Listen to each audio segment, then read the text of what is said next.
in the last video where we compared the D7000 to the 7D, people said, oh no, you should be comparing to the 60D instead. Well, that's what we're going to do in this video.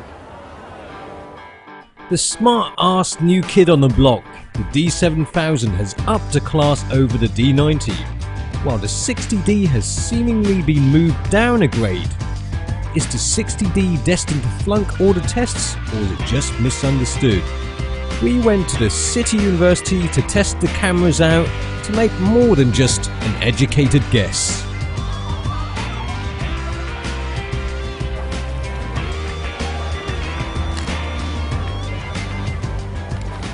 We're in the presence of lots of intellects here, clever people who'll be running the country, and they've got soft toys.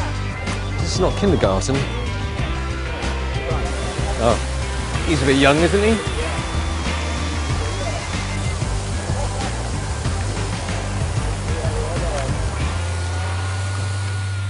The D7000 and 60D are... Yeah, just don't fart. The D7000 and 60D are successors to an already established line of DSLRs, but not as we know it. They haven't just upped the megapixel count, they've broken away from the mold completely. They're a different class of cameras to what their predecessors were. Well, before the D90 was one of your more basic DSLRs. Well, the D7000 is less basic. You've got a magnesium alloy body, lovely little squishy shutters seen on the Pro bodies, 100% accurate viewfinder. The D7000 feels really robust in the hands thanks to that magnesium alloy body. And also when you open up this flappy thing, you've got the two SD card slots. And obviously all the dials, as I've pointed out before, are similar to the D300 and the D3. Well, the 50D was one of those cameras that those pro-ams liked. The serious photographer liked using it for its fast continuous burst rate, the metal body. The 60D, well, it's only a successor by name, to be honest. It's now a plastic body. Now, even though the 60D is made out of posh plastic, it's not shoddy by any means. It's a good 60 plus grams heavier than the D7000. And it is quite solid. What's more, when you check out the buttons on the back, well, there's nothing really much to talk about, to be honest, apart from the fact that this is seriously hateful. The D-pad and the wheel are too close together. When you turn the wheel, you scrape off the skin from your thumb. And pressing it takes a bit of force, and you don't actually know when you press the button. Now, if these were cars, this would be your bog standard Ford Fiesta, but highly tuned and modified for performance.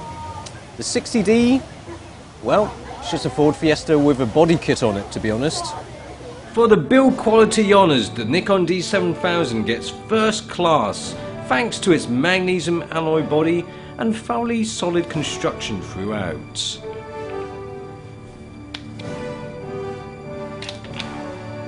And for the 60D, well, you get a 2-1 because of your plasticky performance. You should take a leaf out of your older brother's book, the 50D, who had a magnesium alloy body. Ah, there you go. Oops. There you go. More revision for you.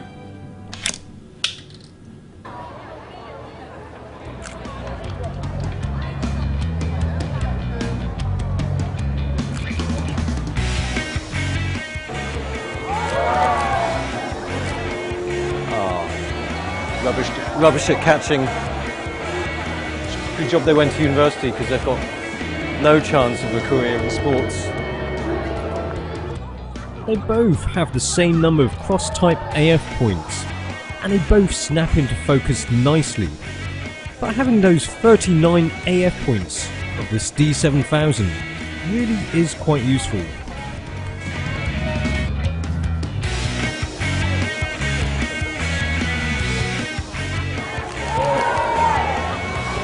Of course, D7000 has got 6 frames per second continuous burst. 60D, 5.3 frames per second.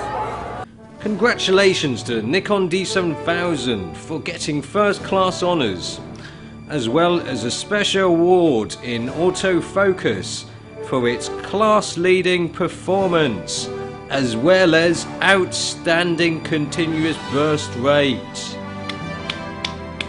Well done, well done.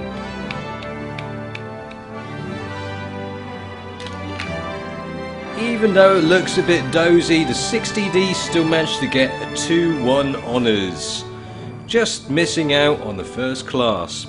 Although it did get a special award in video mode. Well done, young boy. Ah.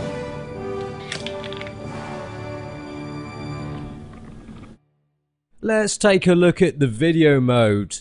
They were both taken with the same shutter speed and aperture. And it's pretty much the same, to be honest. In terms of the wobbling, jelly, rolling shutter effect, they're both about the same too. Yeah, let's be honest, in terms of image quality, you won't find that much of a difference. I mean, one is 18 megapixels and the other 16 megapixels. You won't really see that much of a difference unless you're up for pixel peeping. The question is, what's the noise like? We examined the noise performance at ISO 6400, 12800. Let's take a closer look. And on closer inspection, the Nikon is slightly better. And 25,000 whatever. Now, even though the D7000 has been bumped up a class and the 60D has gone down, they are both very good cameras. They both have unique qualities that will attract people to them. The D7000 offers quite a bit more over the D90, what with its magnesium alloy body and more pro-like features. But in terms of video, it's still not quite up to the Canon. And that's where the 60D shines. In terms of video, it really is in a class of its own. So the question is, which one is the smarter buy? Well, that all depends what your school of thought is. Graduations really are quite boring, aren't they? Fancy a beer?